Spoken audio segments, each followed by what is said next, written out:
Salut les investisseurs, dans cette vidéo, on va mettre à jour l'analyse du groupe Dassault Aviation. Abonnez-vous à la chaîne si ce n'est pas déjà fait. Et on commence tout de suite avec le cours de l'action. On est sur quasiment un plus haut. Bon, ça décroche après cette semaine de guerre commerciale. On a eu les résultats qui ont été publiés ici. Ou alors ça doit être le plan de relance allemand. En tout cas, le cours reflète les attentes des plans de réarmement en Europe. Est-ce que c'est le moment de s'intéresser à Dassault Aviation? On va regarder ça. Le chiffre d'affaires est très cyclique. On a des fortes hausses, suivies de fortes baisses.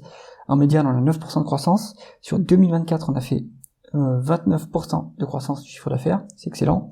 On anticipe évidemment que la croissance continue, puisque non seulement on a des hausses de dépenses d'armement en Europe, mais en plus, avec la guerre commerciale, les Européens vont sans doute se mettre à acheter du Rafale. Donc, affaire à suivre.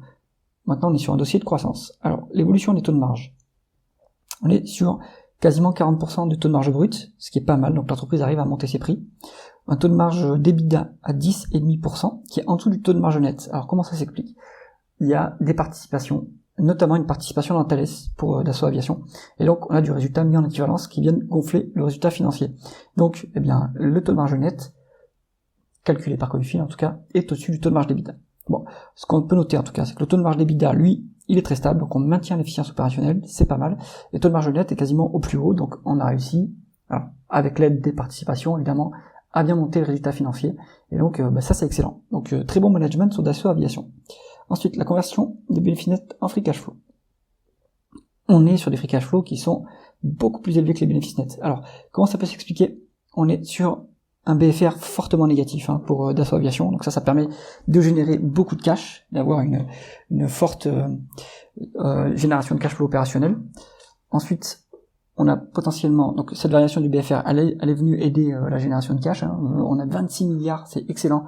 On a en cumulé de variation du BFR sur la période, ça c'est très bien. Est-ce qu'on a des dépenses en capital qui sont plus basses que des prestations amortissement? Non, on continue à faire des dépenses en capital, mais ça à mon avis c'est justifié, on va monter en production, on va monter la cadence de production, donc il faut continuer à investir dans l'appareil productif, ça c'est pas du tout un souci.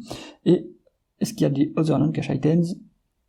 Il y en a pour 3 milliards à peu près. Donc voilà, allez voir les tableaux de trésorerie pour comprendre comment tout ça se décompose.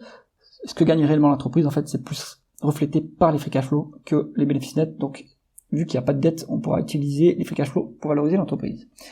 La rentabilité opérationnelle maintenant. On est sur un rendement des capitaux investis qui est plutôt faible, à 6%, à 5,3% actuellement contre une médiane de quasiment 6%. Maintenant, ce qu'il faut regarder, c'est le rendement des fonds propres, puisqu'on a beaucoup de participations, on a les participations à Thales. Et si vous regardez le ROE, du coup, rendement des fonds propres, on a 15,3%, ce qui est très élevé, sans levier, du coup, puisqu'on n'a pas de dette. Donc, pas mal du tout. Bonne rentabilité. Ensuite, on va regarder l'endettement, évidemment, il n'y en a pas, cash net, donc 8 milliards 250 millions. On est sur de la trésorerie qui nous génère des intérêts de placement, donc 835 millions sur 10 ans, c'est pas énorme, c'est pas énorme du tout, mais bon, ça mérite d'exister. Pourquoi est-ce qu'on a du cash net au bilan? Parce que pour réaliser les avions, on touche des acomptes des clients, donc cette trésorerie, elle n'appartient pas au groupe, mais elle peut la faire travailler quand même, donc ça c'est pas mal. On va regarder la rémunération des actionnaires maintenant, donc ça se compare par rapport au free cash flow toujours. On va regarder le dividende, l'évolution du nombre d'actions et le rendement de l'actionnaire. Donc on a 1 milliard 600 millions à peu près de free cash flow, on verse un dividende de 265 millions, donc c'est plutôt pas un grain comme dividende vu qu'on a beaucoup de free cash flow. Au moins on fait des rachats d'actions, au moins depuis 10 ans, donc ça c'est pas mal. Le rendement de l'actionnaire sera à 1,92%. Voilà, on a les moyens ils ont les moyens de monter encore le dividende, ils pourraient plus rendre de l'argent aux actionnaires. Bon. Donc 2% de rendement d'actionnaire, c'est pas fantastique. Je pense que aussi le fait que les multiples, ce qu'on va voir après, se sont beaucoup redressés, que le prix de l'action a beaucoup monté, la rentabilité, le rendement d'actionnaire a également baissé, c'est normal. Alors, on va regarder justement la valorisation. On va valoriser de plusieurs manières Dassault Aviation, vous allez comprendre pourquoi. On se met en price to free cash flow.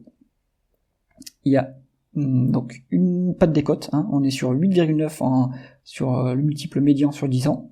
Actuellement, on est à 14, donc il y a quasiment 50% de surcote par rapport à Dassault Aviation. C'est normal, le marché anticipe de la croissance. On n'a pas de précision de free cash flow ici, mais dans l'absolu, c'est pas un niveau qui est exorbitant, c'est un niveau qui est plutôt moyen en price free cash flow. par rapport à l'historique c'est élevé, mais par rapport à d'autres entreprises, par exemple on se paye moins cher que Thales, on se paye moins cher que Leonardo, on se paye moins cher que Rheinmetall par exemple, donc ça reste intéressant. Autre façon de valoriser l'entreprise, on a vu qu'il y avait 8 milliards 250 millions de trésorerie nette. Dassault Aviation a 26% de Thales. Thales est coté à peu près 46 milliards.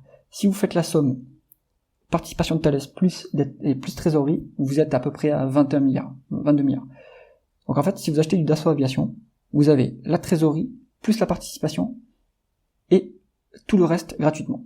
Donc il y a toujours une marge de sécurité à ce niveau-là. On a vu que le rendement des fonds propres est très bon, bonne qualité. La croissance va continuer, à mon avis, à remonter.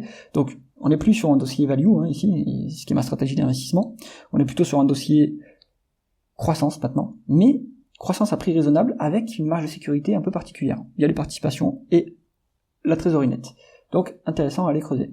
J'espère que cette analyse vous a plu. Si c'est le cas, mettez un pouce vers le haut et pensez à vous abonner à la chaîne. À bientôt.